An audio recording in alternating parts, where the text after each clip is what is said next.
Day 10 of the Doomsday cult mom Lori Vallow's trial starts off with Detective Nathan Duncan returning to the stand. He's now talking about text messages, and in particular between Chad, Lori, and Charles. So it starts off with Charles basically texting Lori saying that he knows about the affair that she's having with Chad, saying that she has destroyed his life, telling her to explain herself. He's repeatedly sending these messages. Then he starts threatening to go to Tammy. He's done this a few times. He sent a few messages, and then he finally sends one and tells her that he did message Tammy. And in fact, he did email Tammy. So he sent two messages, one to her personal account and one to her school account where she worked, basically saying that I'm Charles and my wife is having an affair with your husband. On June 30th, 2019, he also texts Chad and says, I'm Lori's husband. As you know, you've destroyed me. I'm going to expose you for everyone to see. On July 1st, Charles texts Lori again and tells her that he's going to travel to Idaho and tell Tammy what's going on. Lori actually responds and says, basically, go ahead. She's my friend and she's not going to believe you. This was on July 1st. And as we all know, Charles was shot on July 11th.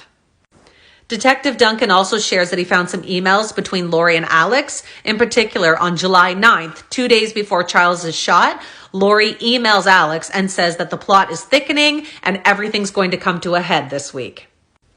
Just 1 week after Charles is shot, there's a text message from Lori to Chad, and Lori's basically saying that she finds out that she's not the beneficiary anymore of Charles's life insurance. She says it's like a spear through her heart, and then she asks Chad, who do you think he gave it to? Do you think it was Brandon? Do you think it was Kay? He responds saying that's terrible, but basically you'll probably never know.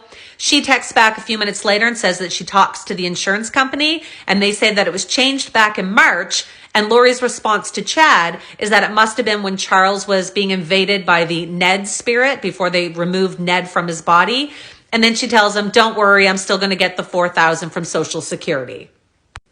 The next person to take the stand was Zulema, which is Alex's wife. They were only married for 2 weeks before his death. She believed that Lori was basically in touch with Jesus Christ, and she basically said she believed everything Lori told her. She shared that at one point, Lori told her she didn't have to work because she was getting about $6,000 in payments between Tylee, JJ, and her own money because of the death of Charles. She hadn't seen Tylee for a while, and when she asked Lori, Lori said that Tylee had to be freed, and when she asked what that meant, she said, don't ask. It turns out she was with Lori the night that Tammy was shot. She got a phone call, and she claims that Lori was extremely upset, calling whoever was on the phone an idiot and a moron, and when she got off, she said he can't do anything right. Go check out Day 11.